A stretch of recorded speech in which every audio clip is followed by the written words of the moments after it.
Hello and welcome to Nerdarchy, for nerds by nerds. I'm Nerdicus Dave, and today I'm hanging out with the bearded DM over on TikTok. How are you doing today? I'm doing good, my sir. If you'd be so kind to kind of just like introduce yourself and tell people about what you do a little bit, and then we'll jump into things. And as always, folks, links are in the description. Yep. So I just started a TikTok account for D&D, and so pretty much, for some reason, people tend to like to hear my opinions on a game system that's been out for since the late '70s. So essentially, I don't know why people care about my opinion, but I post things. People say, "Hey, cool," and then I somehow got like more than 5 followers, which I kind of didn't know if that was going to happen or not. But when we first started talking, I only had like 600, I think, and then now I got like a little over 2,000. So awesome. Yeah, I mean that jumped up because we probably started talking maybe um, 2 3 weeks ago. Maybe It's been a over a month. month, I think, actually, because So yeah. so you've jumped up pretty quick in that amount of time and growing, and also like the platform is really growing, and the number of D&D TikTokers over there is just exponentially growing. Of course, yeah. It's there's a lot of like growth there because I've noticed that like some people I was following. There was one guy, check him out, Posh 1993, POTI 1993. It's pronounced Posh, but it looks like Pody. I made that mistake and pronounced him that way. But he's a cool guy. He's in Australia. He started when I first met him. When I first saw him, he had like 3,000 followers. In the time that I've saw him first to now, he's down to like 32,000, if I'm not mistaken. So he jumped up hardcore. He had a couple videos that went viral. So Yeah, I mean it's pretty cool because like I find, and people have probably heard me say this on here before, but I find like TikTok to be one of the more innovative things to happen to D&D, maybe since Critical Role, right? Like mhm. just because there is so many people over there building audiences and interacting with each other. And I think someone had told me when they had the search for D&D the D&D hashtag on TikTok, it was like over 1 billion hits. And that, Uh-huh. like, that's crazy. Like that number is like almost unfathomable to me, right? So Well, yeah. to have that many conversations and people talking about this hobby, that when I first started doing it, like wasn't something you really talked about openly. You didn't want people to know you're a D&D player. Oh, yeah, exactly. So what kind of content do you like creating over there on TikTok? I found that most of my content is just me asking questions and answering questions for people, and like just kind of like, hey, here's a thought I had, here's an idea I had, and I do a lot of stitches actually. When somebody has made a thing, they're like, hey, I had this idea, and I'm like, oh, actually, I had like, let me add on to that kind of Yeah. thing. Just I had recently somebody was asking for ideas on NPCs, and I just made a video where I was like, hey, I have an idea for NPC, like these two NPCs that run their own booths at like a market, and they have like stolen goods essentially. One's a kobold, one's a goblin. They hate each other. They're constantly bickering over each other, kind of like the two Frenemies? statues. but they're but they're constantly like trying to, like, one person will like, oh, I don't have that item, and the other person's like, oh, I have this item, and I'll sell you that at a cheaper price, and then I'll sell you that other thing he's at a cheaper price as well, that kind of thing. Just constantly trying to get the Are they it'll keep reoccurring like, NPCs in your games? say what. Are they reoccurring NPCs in your games? Unfortunately, I've only used them once. I haven't come. They haven't been able to come up again. But I would love to bring it back up again. I do have a reoccurring NPC. Actually, so when my party first started out, they went to a town. They went to a magic shop. It was called the Lazy Sword, I think, or something like that is what I called it. And it was just it had nothing to do with swords. It was a potion shop. And so they go in, they talk to this guy. It's this old man named Orson wearing like black robes, just a human, and he it's just crazy, and he's constantly reintroducing himself to you.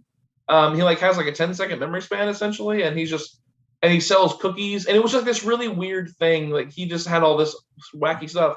They went to the next town. They met someone who looked exactly like him, wearing the same clothing, and his name was Morrison, if I'm not mistaken. And so it was Orson and then Morrison, and then I had to meet a third one named Dorson, and then I had a fourth one they met named Corson. And so it was like all of them, like eventually they get to the last one, they're like, oh yeah, we're all brothers. Like we just have our own individual shops. And so I have them like reoccurring constantly. And every time there's like somebody, if I describe this character, they just go, They've had enough. So for someone that doesn't know what a stitch is, what is a stitch on TikTok? A stitch is just whenever it's just a function they've made on there where like somebody has made a video, you're able to tag onto that video and like somebody says, hey, I need help with this. You stitch that 5 seconds on there, and then you go make your own video, and that way that whoever's watching it has a direct link to that previous video instead of having to go to their page, look through it or whatever. And it's just that it's stitched together essentially. Yeah, I mean, I've definitely seen like the stitch chains as well, where like you get like 5 or 6 people that'll do that, or they show all the videos at the same time. It's kind of interesting to see what people are doing with it because also like the challenge to creating content on a platform like TikTok is like you've got a minute to do it until you get to a certain level, and then they give you like 3 minutes, right? And I hate it when people get 3 minutes because I'm there for the 1 minute content. Oh yeah. I mean, that's why I've because I recently they let me do the whole 3 minute thing. I guess it's like you get randomly selected kind of thing. I'm not sure who. It's probably like after you reach a certain number of followers, you get extra you get extra time. You get to do the lives and stuff like that. Yeah, that's what I was thinking because like like you said with the lives, you can't do it until you hit 1,000 followers. So it may be similar to that. I'm not sure. But I got it, and I made a couple 3-minute videos, and I found out you can't duet them and you can't stitch them. Yeah. So I was like, which I mean, I guess that makes sense. Whatever, they're super long, you can't do more than that. But for me, it was like I don't like that. I would rather have it where my people can stitch my content and share it, or even just like share their ideas with me or whatever. Because I had one video that I asked a simple question. If you go on my page, you can see it. I asked one question about fairies in the Feywild. And I said, hey, like, so how, like, I've heard that you shouldn't give them your name. Why is that? And everything. And I had that one, it didn't go necessarily viral, but it had over 24,000 views. And it had everyone like just saying basically the same thing of like, you shouldn't give them your name. You have your true name, and that's your identity. And they'll have power over you, which means they can control you. They can summon you, all this kind of stuff. And I had like 1,000 stitches on that too.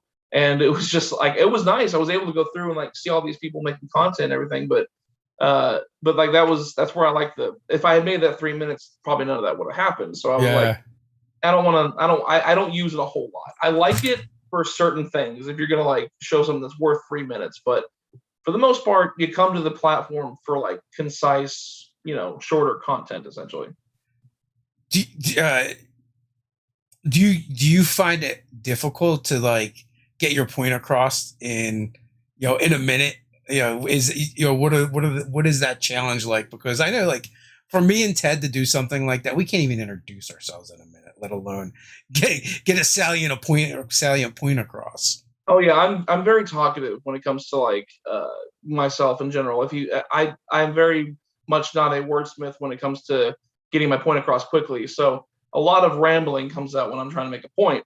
But yeah, 60 seconds is not a whole lot of time, but like that's why there's a lot of jump cuts you see in my videos where it's me just cutting and having to quickly say something faster than I was going to say before. So do you like write out your thoughts beforehand in order to kind of like get them more concise? See, Dave, that would require thought process and planning and like being like an organized human being. Yeah. And that is things that are definitely not on my character sheet. So essentially, that's just me going like, oh, cool. I have to get this thought out before it rots away in my brain, and then I don't ever get it out. So I have to like just fire it out there as soon as possible. And so yeah, it's pretty much rapid fire. My wife will be in the other room, and she'll just hear me yelling in my office, like not yelling. I'm a very loud projector. I'm a very loud person. So she'll just hear me just shouting at my phone for no reason, even though I'm not angry. I'm just projecting and telling a story. And what inspired you to start making content for D&D? I mean, basically, I mean, like, well, for one thing, I've tried my hand at like YouTube and stuff like that in the past, where like I've always wanted to be like a content creator. I'm very much an entertainer at heart. I like to I've been an actor for a long, long time. And so I wanted to do voice acting. I wanted to do live action acting. I wanted to do all this other stuff. So I was like, YouTube's a great platform, or like there were like a Vine when it was out. I tried my hand at that too.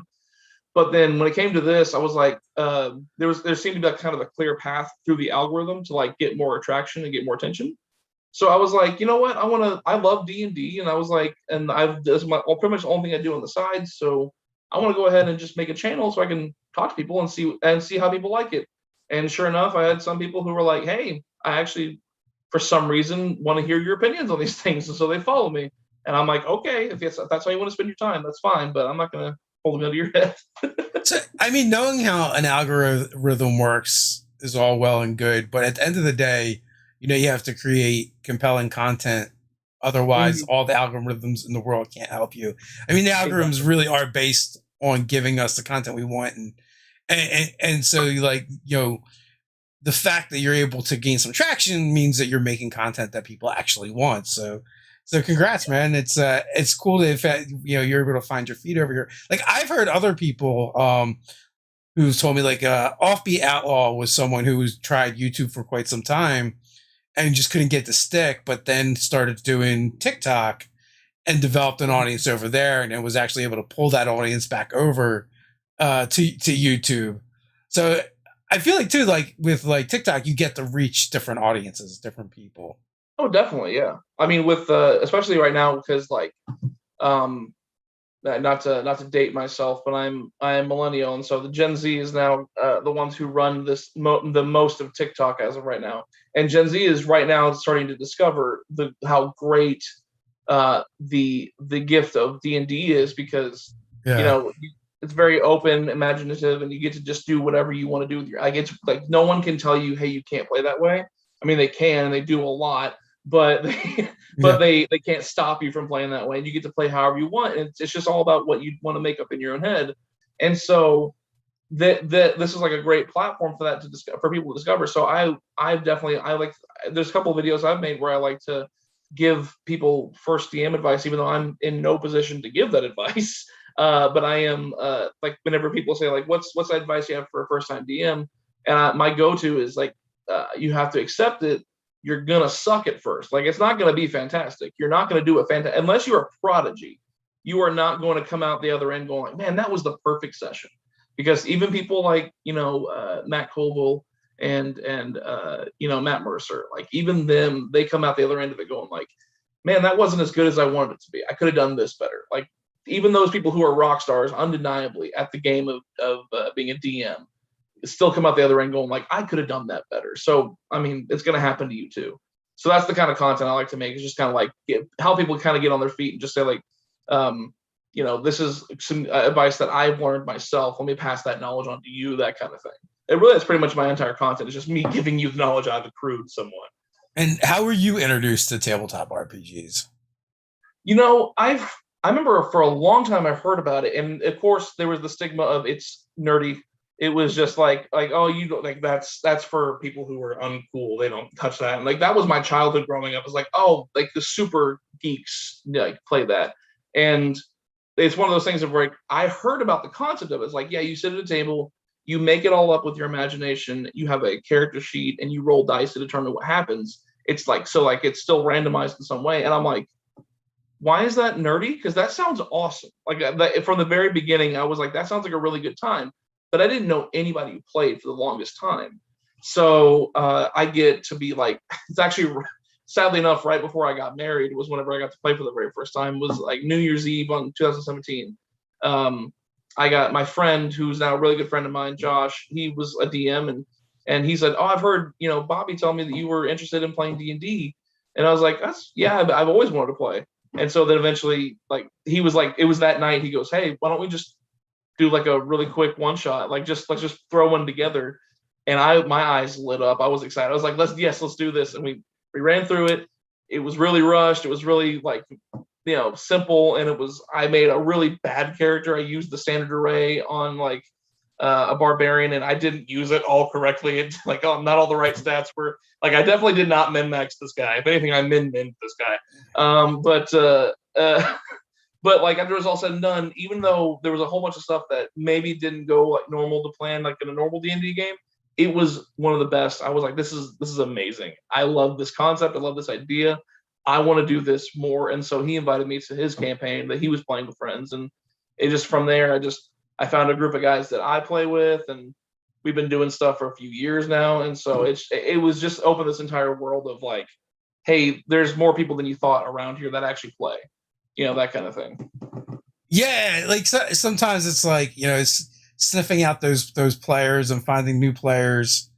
I mean, it's getting a lot easier, especially with online gaming, and the stigma around playing D&D that was there before isn't nearly as strong, and which makes sense, like because now you have all these like actors and celebrities coming out that have played D&D and they're gamers, which kind of makes sense, right? Because it started with like the old grognards and war gamers, Mm-hmm. and and kind of like nerdy outcasts, and then it was kind of like picked up and discovered by like the theater kids, right? And Mm-hmm. it only makes sense that a certain percentage of those theater kids would actually move on in that and do that as a profession, right? And become whether it's writers, actors, voice actors, Mm-hmm. so which then pushes it even further into like our pop culture, right? We're seeing it in shows and movies, and then like, all these celebrities coming out. So, so much so too, like Dungeon Coach has a really great YouTube channel, and he's actually like a track and field coach, for a school, and like he runs D&D games that are full of like high school athletes, and they're like vying to like get into his games to play. Where like when I was in high school, like those would have been the kids that would have been picking on you, for being for being a nerd and liking those things. Oh yeah, exactly. And there was also, I mean, I remember when I don't remember, obviously I wasn't alive, but when it first came out, there was a whole it was like through the 80s and 90s, there was the satanic panic Yeah. going through, and so that brought down a lot of the. I remember I got to one of my friend's house, and woman, she's a very, very lovely, very nice Christian woman. And so I was just talking to her, and I said, like, oh, I just got done playing some D&D. And she goes, you play that? Like, she was just like almost like shocked. She's like, what do you? And she's like, I was like, what do you mean? And then she started. I was like, oh, I thought you heard. Like that was all lies. Like that didn't really happen. Like it was just, it's a bunch of nerds getting together and playing, like pretending to be other people in a fantasy land. That's all it is. So there's like that stigma still exists, kind of. Yeah, well, yeah, I know a friend of mine who has a YouTube channel, and for the longest time, like online, he operated with aliases because he like lives in the Bible Belt, and still there is a little bit of a stigma there, and he didn't want his professional life to collide with his personal life and his gaming life. But I feel like too, like in some instances, like Challenger's saying, the Satanic Panic was the best thing to happen to D&D because they say there's no bad publicity, right? So it probably helped elevate it, and also made it forbidden fruit, right? And you're talking about a game that a lot of teenagers were getting into, and they're like, oh, how can I be anti-establishment, right, without actually doing anything really truly anti-establishment? Well, they could just play D&D. Yeah, exactly. It's one of those things where I mean, it's just I think it's one of those things where like after a while, when that started to die down and everything, people were like realizing like, oh, this is actually just a fun time with friends. I mean, like that's one thing I love about D&D is like I've made friends purely and simply because of D&D. The group of guys I hang with now, I hadn't met any one of them in person until our very first session that we played. The only reason I knew the main guy who was like throwing the whole thing, the one who was like getting the party together, was because he went to college with my sister. And so I knew him through that. I never met him in person. We've only talked online. And then I just kind of showed up, and he brought like 4 friends. And so it was a lot of like it was a big, like we threw dice to the wind. We gambled because I didn't know if I was actually going to end up liking these people. Yeah. But I did. And that's because we just all like, playing tabletop games. Well, yeah, one of the things about this hobby in particular is I find is like I can go anywhere in the world and meet people that I've never met before. And because we may have nothing else in common but this hobby, and it's enough. And the next thing you know, you're talking to them as if you've been friends all your life because we have such a strong attachment to the hobby and the shared experience. Also, too, like they've done studies where like gaming does something different in our brain because when we talk about it, it's like I did this thing. You people tend to talk about it in first person, even though it's their character, right? And it's not real. So it's almost like we kind of like live those experiences. Yeah, especially especially with D&D, like whenever you're like actually living in the moment and stuff like that. So you get down to the core of it, and I've done that so many times, like, oh yeah, and then I did this, and I refer to my friend in character name, like, oh yeah, and then Corvus did this, or Jasper did this, or something like that, just kind of like random things. Yeah. And then I realized, oh, I'm actually not referring to them as the person, I'm referring to them as the character, and it just makes it feel that much more real. There was a weekly game that I had ran and streamed called the Scarlet Sisterhood, and we did like 60 some episodes of that. And there were times I would forget my players' names because in game I always referred to them as their character and their character names. And so I'd have these like brain farts when I'm like trying to actually talk to them as a real person. Yeah. And that's what I've done. Actually, I've had problems with that with like women, because like it's not uncommon now when you have a campaign going on, you have a group chat with the entire party. And basically, you have them all like where you all like let's get everything organized and everything like that. Well, like when it comes to Facebook Messenger and it comes to like even on like certain phones and stuff like that, smartphones, you can change people's names on there to like match their character name, and that's what I've done quite a bit. Is like put a nickname on there, so I'm seeing their character name when they text, and then I have to remember who that actually is. Yeah, that sounds like a mistake to me. Like I had a character in this campaign with my group of guys that I play with. I had a character that I named Gordon Slamsy. Yeah. And he was you probably heard me talk about him on TikTok or whatever, but like he is basically a rogue fighter is what he was. And it was one of those characters, like he was very brash, I played him I kind of like had the idea of Deadpool in my mind, of like how he's breaking the fourth wall. He's very brash, very straightforward. He did not take anything seriously, that kind of thing. And there's been so many times in group chats I've just referred to like him in the third person, or referred to myself in the third person as him, just like what would you like? What if Gordon did this? Like, what can you imagine Gordon? I'll send him a viral video, something like, oh look, Gordon opened up a bakery or something like that, just something random, just like referring to him as the character, and like just because he's that real to me. That's how characters work in D&D anymore. Hold on a second. I have to address this comment because it's funny from CF. Still reminds me of playing in school days when a fighter got ambidextrous and bisexual meaning wrong.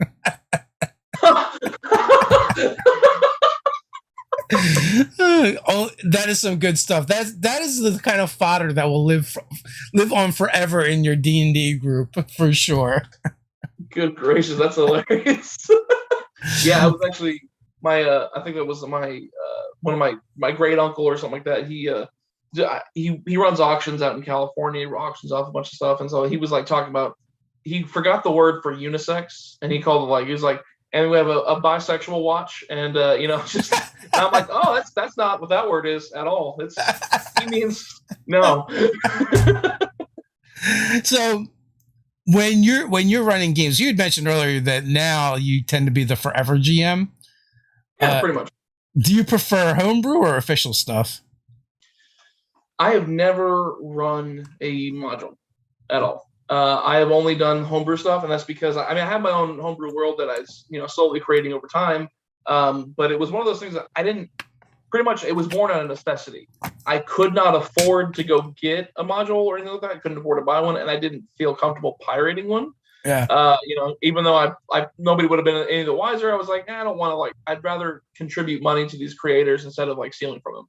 And so I just didn't have anything. So I was like, well, I want to play. So I'm going to go ahead and make up my own world. And I started making up a bunch of stuff. And of course, like most people with my ADD brain, I went really super huge and started my way outward in instead of like just starting on the town that my characters were going to be in. And so that's actually the advice I give people now is like when you're starting up, don't focus on like big world stuff and everything like that. Just like, hey, make the town that they're going to start in. Focus on that.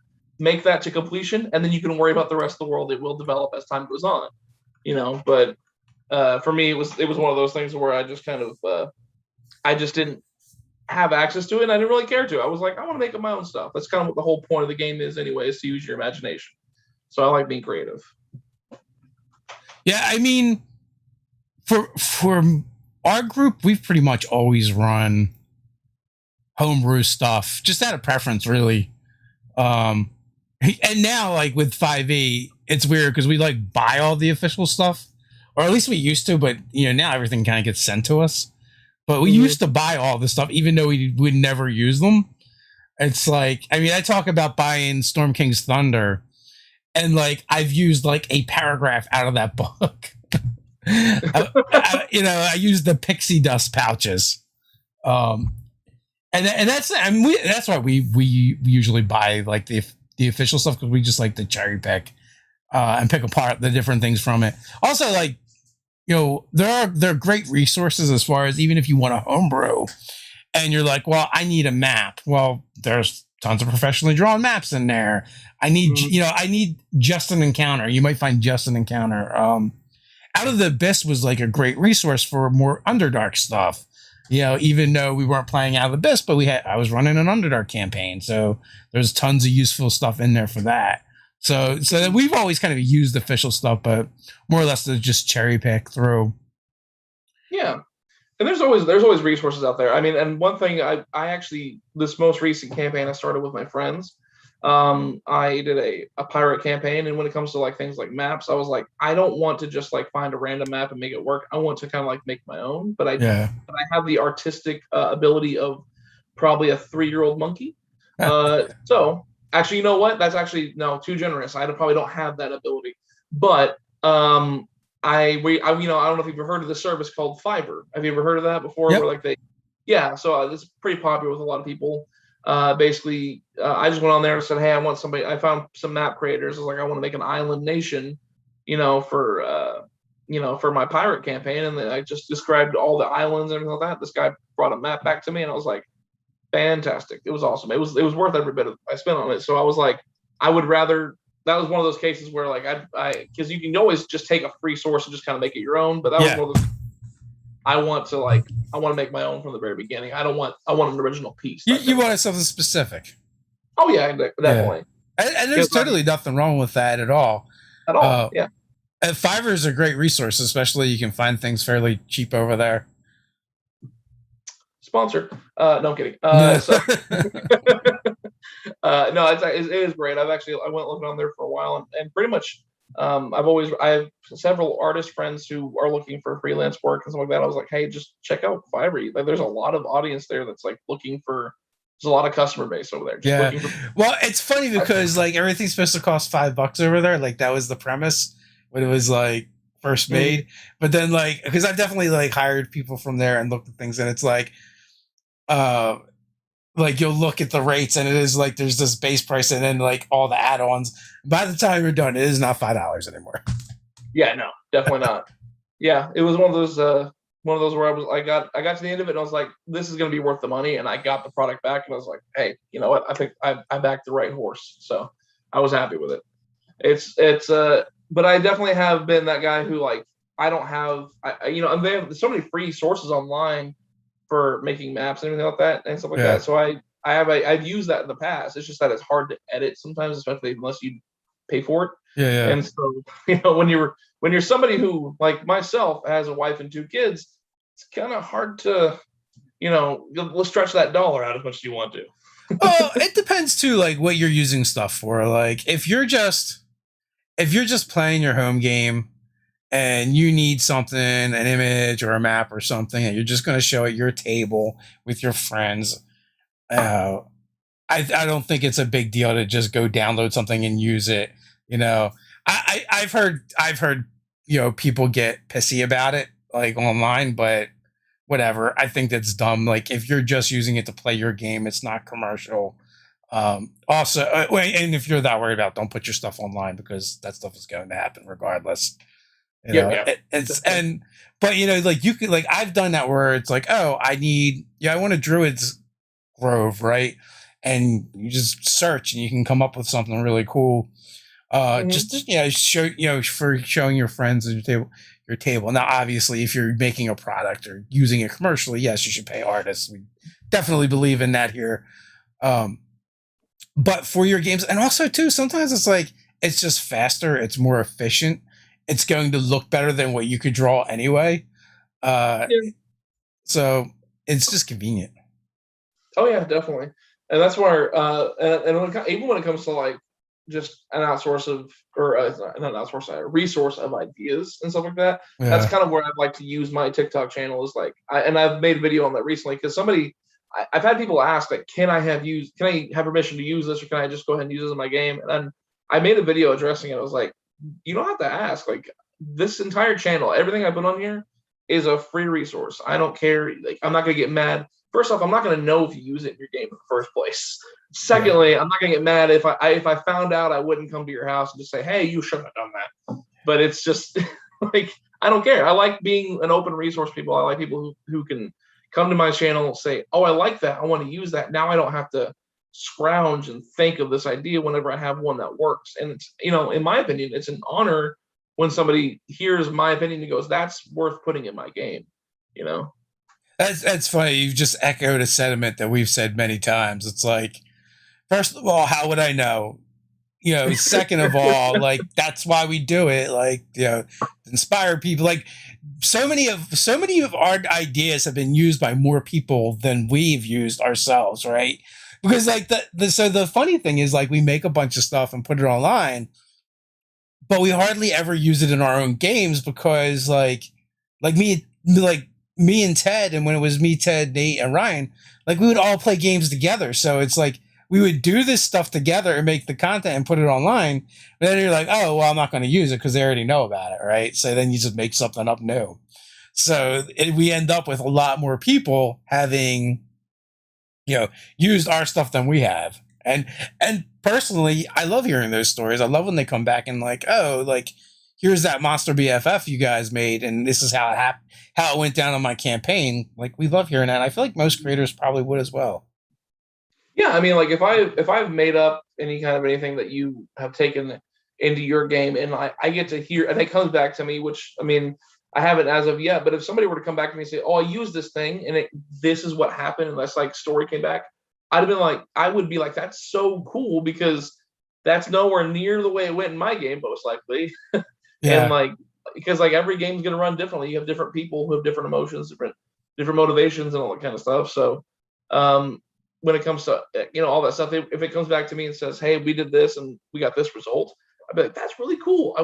Anytime you have that, tell me more. I love hearing that. I love hearing how something I made up went differently somewhere else. You know. So your TikTok is basically is pretty D&D centric. Do you dabble in other games? When it comes to tabletop games, I've only ever played D&D and Mutants and Masterminds, and there's also this other game that I don't know if have you ever heard of Everyone is John before? No, I have not. It's really funny. It's not like your traditional. It's actually one of those games like an entire game is completed in like an hour or so. Yeah. It's really a very good introduction to tabletop RPGs as in and of itself because I have played that with my sisters who have absolutely no interest in things like this, but they really had fun and they want to play it every now and then. They're like, "Hey, we're gonna have this family gathering. Bring your stuff for everyone is John. Let's play that." Basically, what it is the whole premise is that John is the only character. He is a schizophrenic narcoleptic. So you, the players, are the voices in his head. You are his different personalities. You guys have to vie for control of John. And so it's just a D6 system. You only use a D6. And the way it works is that anything 1 through 5 is a failure, 6 is a success on what you're trying to do. Except for if if you have some betting chips or something like that, you put those down, you actually bring that DC down. So like you bring it to put in 2, it goes down by 2. Now what 1 through 3 is a failure, but a 4, 5, and 6 is a success. So like and you have these what they call obsessions, and Mhm. you have what's called your abilities. You have these specific abilities that are specific to you whenever you're in control, and you have obsessions of what you want to do, and you actually get points by doing those obsessions. And so it's a competitive RPG. So it's that's where like you want to your goal is to win. You want to get all your obsessions done. You want to take control of John and keep control of them and doing your stuff. So it's really interesting. That sounds like a lot of fun. I've never played a competitive RPG where you like score points. I I've didn't know definitely they played games that are kind of very like they're RPGs, but just barely, and they're more like party games, um, which can be a lot of fun as well. Yeah, I Uh, mean, and this everyone is John is definitely a game where like you can just kind of like, hey, let's run it. As long as people are kind of hip to the idea of what a tabletop RPG is in the first place, they kind of like will have a better time with it. But even if you don't, you can still grasp it pretty quickly.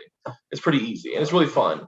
So there's other systems I do want to get into though, because I've never actually played Monster of the Week before, but I've heard good things about it. And it's I think a 2d6 system essentially, not a yeah, d20. Powered by Apocalypse is 2d6. Is that what it is? Okay. See, Yeah, I've never once played it before. I've heard nothing but good things about it though, and so yeah, I've it's a been. lot of fun. I'm running a campaign for that now. I got the books over there somewheres. Um, there's always so many more RPGs to play than I have time to play. Uh, Oh, yeah, of course. Mutants and Masterminds. That's a fun game.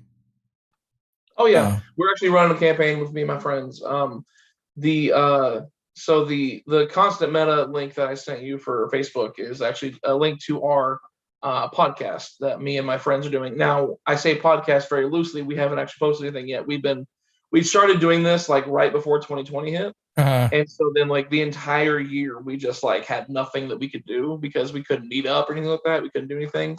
And so we have thus far recorded a few sessions and we're just going to go ahead and put some episodes out soon. But that's what we're doing right now is playing Mutants and Masterminds. And so we're going to put that out as soon as we can, probably a complete series before we, get it all said and done. which edition are you guys playing? That I don't know. I think it said it's 3 edition 3. I'm not sure, but Yeah, that's the latest one. By okay. far the best one. Yeah, see, that's the only one I've ever played, so I didn't know anything about it. And I'm still very, very rusty at it because it's only a D20 system. There's no other dice involved, but it is very much it's not very intuitive. You have to like pretty much have someone who knows how to play already. Yeah, Because it's a D20 system, and it's based off the D20 system from D&D from third edition, which is like that. And that game has gotten a lot better. Like the further away they get from the D&D isms, the better that game has gotten. oh yeah, definitely. It's definitely what I love about it. It's much more DM driven than it is like module driven or rules driven. It is more of like the DM is like, I'll allow this. There's a lot more wiggle room there, Yeah. and so you are held to some standards, but most of the things come back to at DM's discretion is what it comes down to. And So what hero are you playing? So I don't want to give too much away because when we actually do release it, there is like cool stuff about him. But there's a character I have who I'll put this out there. When we first started playing, everybody was showing off their powers. Essentially, everyone in the party but me could fly. One guy wasn't supposed to be able to fly, but he had a robot like assistant, and he was able to strap him to his back like a jetpack and fly. So I was literally the only person in the party who was like, "Oh, cool, we have a flying mission." Very first thing, I'm the only one who can't fly. Great. And so we got to a point where we didn't have to fly until that we were on the ground. And so I had settings on I had like basically what the equivalency of loadouts for my character. And so we got to a certain part and the DM asked me like, what loadout do you have set? And I said, oh, John Wick. And so basically my friend Jay sat there and he, as I described it, he looked like a kid who had just been given the key to a candy shop. He was just like, his face lit up because he heard me say John Wick and he was like, that's amazing. And basically I went full on John Wick on these bad guys and washed them. And I have the way it's set up is I have that takedown feature, which means if I I hit a minion and it's success and it takes him down, I get to keep hitting until I fail. Yeah, yeah. And so there was just like a whole room of guys that I just took down like one fell swoop essentially, and it was Nice. cool. It was one of those. Like, he was like sitting there going, I've been waiting for you to like flame on or like fly or like have laser eyes or something, and then out of nowhere you say John Wick. I got so happy. Didn't your GM know what your character could do?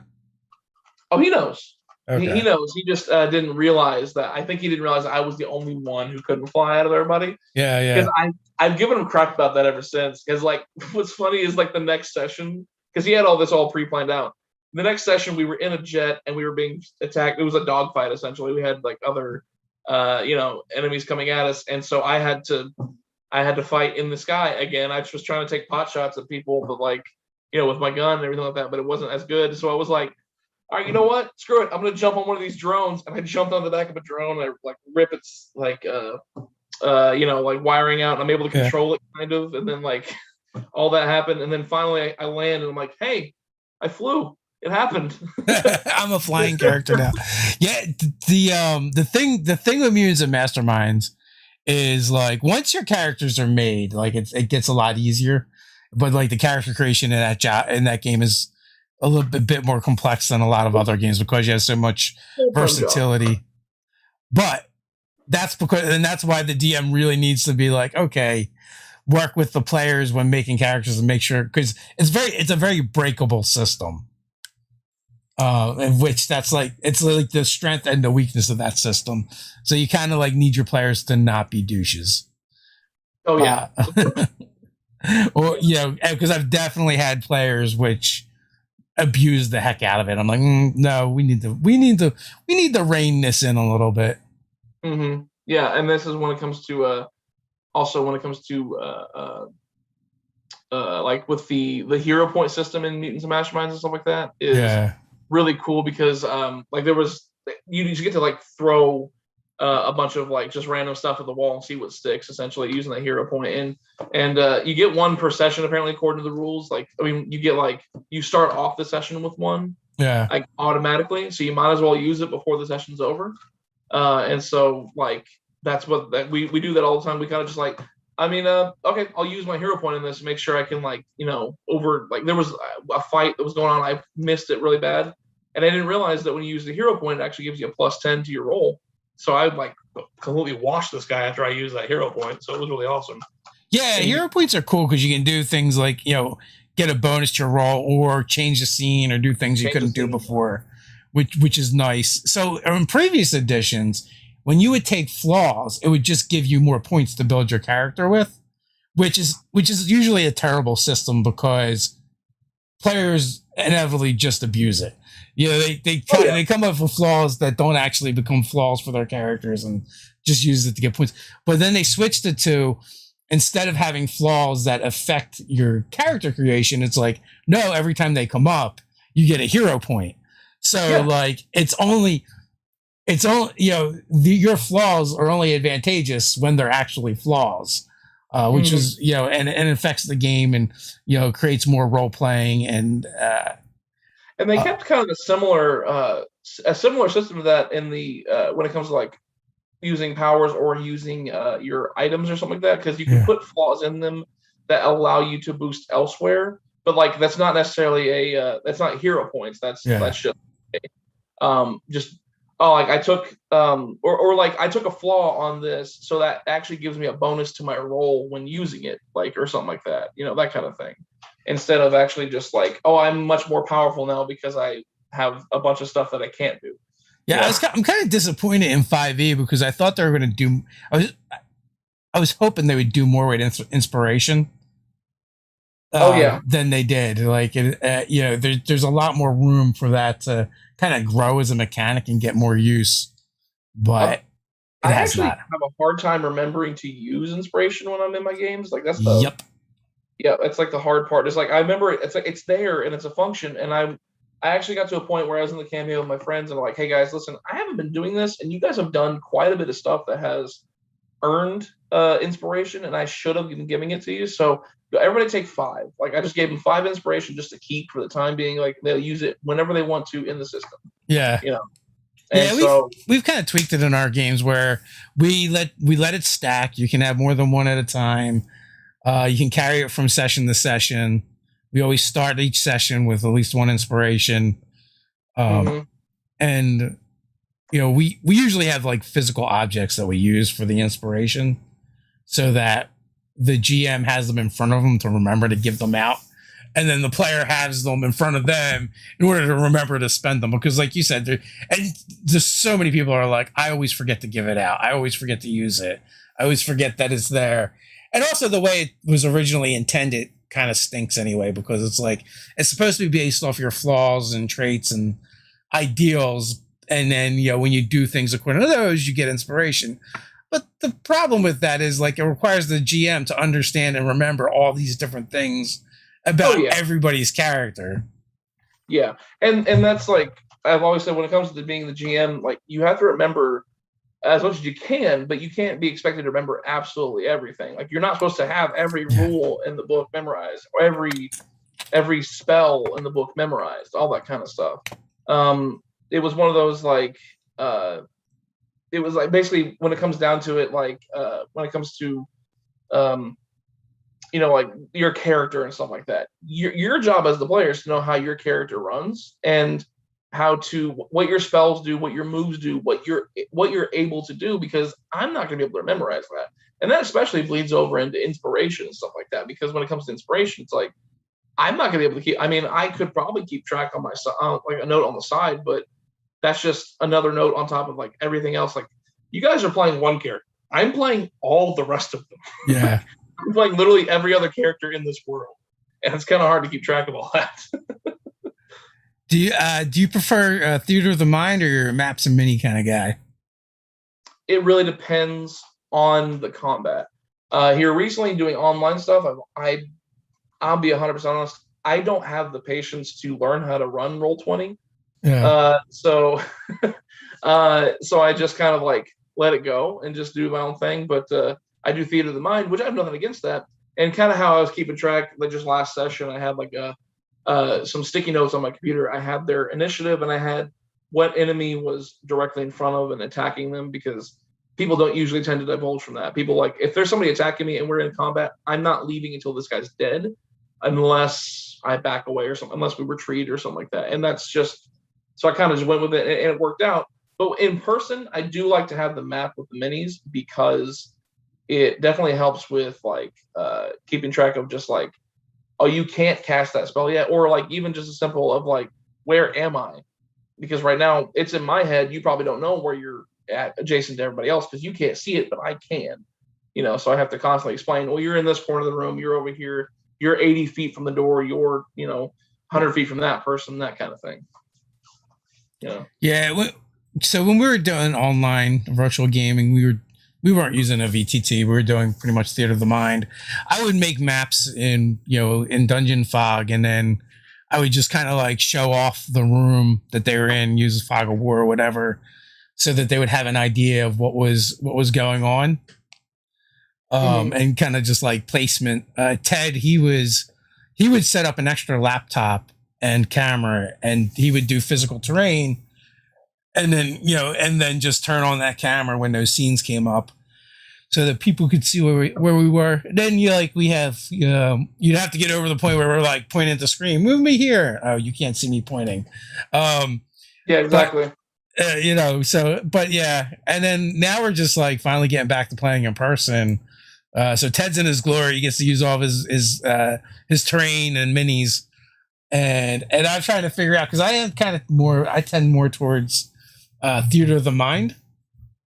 But for more like complex encounters, we tend to break out some maps, at least just to kind of give people an idea, like you said, where things are, and so so they'll get confused and they can figure out. It's visually, it's just a lot easier. Oh yeah, and one thing that I really, because I vastly prefer in person to online. I think everybody can really agree with that. I don't think there's really anybody out there who's like, oh, I'd much rather play online. Like most people, I think, would say like, I'd rather be in person with my friends, and like, even if it's social distancing, all that kind of stuff, still being there in person talking. The reason why I think a lot of it really hurts the game online is that like you lose the ability to like the DM taking the character off to the side and like discussing Yeah. something. You can probably do stuff like that, like whisper in chat or whatever, that kind of thing. They have functions like that. Yeah, it's But not quite the same. when like, hey, let's go outside real quick, and you go outside and like they're gone for like 15 minutes, and you're like, what happened with that, like that failed wisdom save? Like, what happened with that? Why is he out there for 15 minutes explaining this? Yeah, yeah. When the DM is like, "Hey, grab a D20 and your character sheet. Yeah. Let's go over here for a few minutes." And the rest of the players are looking around like, "What's going on?" No, it's even worse whenever like, hey, go ahead and grab 4d6 and your character sheet. Yeah. No reason. Uh, but actually, there was one time my DM, whenever Jay took over the game, he had a dream sequence for all the players, and so he took us all out separately, and just kind of we actually did a little mini role play of like, all right, Yeah. here's the dream setting, here's what's going on. There's a table with some items. What do you do? I said, oh, I pick up this item, I look at it, and that triggers something in the dream, and then I wake up or whatever, and it's just like this very, and so we all had like a very similar dream, but he didn't tell us what the details were exactly, and it was up to us as characters to actually present that, so it was really cool. I like that take off to the side and like have the sidebar really adds to it in certain areas, especially whenever you don't know, because like in a chat you can see, oh, there's Bill, there's Ted, but then like whenever you're at the table and they're gone, it's just that psychological warfare of like, did they run off to Burger King? Like, what happened? Where did they go? It is definitely a different experience. And also, too, like the social element of gaming in person, especially in this day and age where I feel like, as a society, as people, we just get together less and less and have these shared experiences. Gaming is still one of the things that brings us together in one spot, to kind of like hang out and have community. Yep.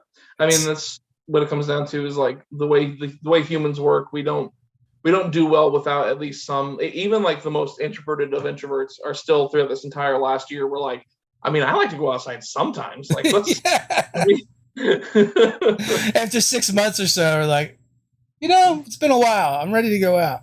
Well, it's funny too. Like, I recently started going back to the gym, and I just feel like a groundhog coming out my hole. Like, yeah, exactly. Is winter over? I don't know.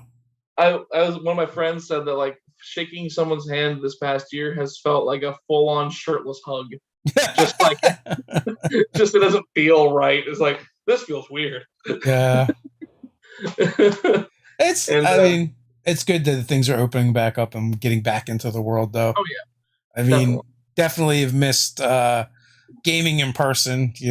As like we were talking beforehand, this weekend will be like session number 6 in person again. So it definitely feels good to be hanging out in Ted's basement again and getting together with friends.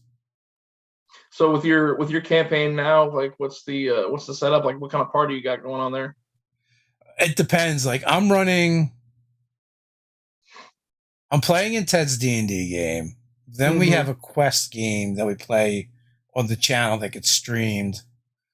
Then I have we have a Curse of Strahd Ravenloft game going on Saturdays. That is virtual, but we're all in different parts of the country. And then I'm running a Monster of the Week game. And then I'm running a D&D game as well. So, and then I just picked up another D&D game that I think we're playing kind of monthly because one of my son's friends is kind of new to the hobby and has been having trouble like playing. So he's like, I'm just going to run a game. And so since he invited me into his game, so I was like, all right, I'll play since you're a new DM. DMs are born out of necessity, it seems like, anymore. It's just like, I want to play, but no one's running it. I'll run one. I'll see if I can get people to play with me. Yeah, I mean, that's always the case. I had a guy come up to me at the gym the other day. Like, I was just getting out of my car, and he's like, hey, do you DM? I was like, yeah. He's like, do you do paid DMing? And I was like, well, I have, but not really. And I was like, do you watch our channel? He's like, no, I saw your car because my car has Nerdarchy. My car has like decals on it, like these giant decals as the Nerdarchy logo and website. He's like, I looked up, I saw you the other day and I looked up the I looked up your website, um, and it's like, we have like 2 regular DMs that aren't going to be around anymore, and I suck at DMing, and we're looking for someone to DM like every other week. And I was like, I don't know. He's like, can I contact you through your website? I'm like, sure. So we'll Yeah. see. But, I would have found it hilarious if he had like recognized Nerdarchy and knew what that was and didn't recognize you. Just like, hey, do you watch Nerdarchy? yeah, yeah, yeah. Oh, that would be funny. I mean, we definitely have run into people in the wild that watch the show, right? So, Yeah, exactly. from time to time, um, but and now, like, I'm very visible because my car. Oh yeah. But like, also it's very easy, like if you're doing like takeaway or something where they like curbside, you're like, look for the big goblin. Yeah, exactly. Just look. There's gonna be like one car in the parking lot that has a goblin on it. So It's like a 3-foot goblin, can't miss it. So, but awesome. yeah, so like, sometimes it is hard to find people to run sessions, so out of necessity you end up running. I always find it interesting when people start and like none of their group has played before, including them, and they just like just decided to pick up the books and start running, which is, I always love that. It's great because it seems like there's always such a barrier for people to switch from the one side of the GM screen to the other. Yeah, yeah. I'm definitely for me. It's one of those. I have a hard time letting go and actually being a player. I mean, I enjoy being a player. I really do. But whenever it's me playing in a game, Uh, I'm over here like. Well, I can tell you one thing. Being a player has turned me into, or being a DM has turned me into the most polite and courteous player that has ever existed. Because like I know what it's like to be a DM. I will ask the DM before I fart at the table. Like I will like, am I allowed to do this? Like, like, and so I'm very much like a yes sir. Can I please do this, that kind yeah, of thing. And so for me being at the table, it's kind of torturous for me because I want to do this and I don't want to overshadow anybody. I don't want to kind of fall into the wayside and be unnoticed, but I also don't want to do anything to step on the DM's toes either. So it's very walking on eggshells for me. But when I'm running the game, you can just stomp all over me and I'll find a way to get past it. So it's like I'm fine with that. So it's kind of a hard switch for me. yeah. I find it hard to not like armchair quarterback or armchair DM when I'm a Yeah. player, and I have to be like, "Shut up, Dave. Keep your opinions to yourself. The GM Mhm. is doing their thing. This Like is their it's game." his game, not mine. Yeah. Yeah, Yeah. It's definitely one of those ways. It's hard to like pull back when you're. I mean, like, and it's not necessarily that you want to tell them how to run the game. It's just that you have a way that you would do it, and yeah. they're not matching it, and you're like, that's not how I would do it. I'm That's an not how I I'm an would do it. obnoxious bore. That's totally why I want to do it. But I've learned to be civilized and allow people to do their thing, which is also good. But yeah, so that is always strong. But I also know other GMs that are like, I'm a terrible player because I like to be in control. I want to run all the time, and they just acknowledge it, and they just GM when they play. And there's nothing wrong with that. I mean, no, I think it's super useful and helpful to know our shortcomings. Yeah, it's yeah, exactly. It's and kind of like it's what it comes down to with your character sheet. Know what your strengths are, know what you're good at, and kind of stick to that if you want to. But like for me, when it comes to playing, I love playing. I love make. I'm one of those people that I'll make 1,000 characters, and like I know I'll never play them. Yeah, I yeah. I have an app on my phone for a character sheet, 5e character sheet, and it is just full of characters that I'm probably never going to touch because I just get bored and think, this is an idea for a character, and I just kind of like throw it out there. And That's why we do character builds over our channel. It's one of the reasons. Like, sometimes they're just characters one of us has wanted to play it and we just haven't gotten around to, right? And maybe so, you guys will like this. Maybe you guys will want to do this. yeah. So it gives us that outlet. So we are just at the hour mark. Final thoughts before we head on out. Final thoughts. I really like D&D. That's a good. That's Fair a good enough. one. No, I will tell you. One thing that I am interested in playing. A final thought for you, maybe thought provoking. You've heard of a Gestalt game, right? Yes, I've run them. I have I've heard of a Gestalt game, but it's kind of like a Gestalt half essentially, and it's where you don't take 2 levels, you take two archetypes, and then you take the benefits from those archetypes throughout as you're leveling up. Both at the same time. Subclasses. Yeah, subclasses. Yeah, and so you get like the benefits of those as you go up. And I'm like, I want to play that sometime. I'm curious about that. I've never done that before. Yeah. There's so many different ways to enjoy the game and RPGs. So with that, I want to thank you for coming on. As always, folks, down in the description, you can find those links. Click them. Go check out the Bearded DM over on TikTok. And until next time, stay nerdy.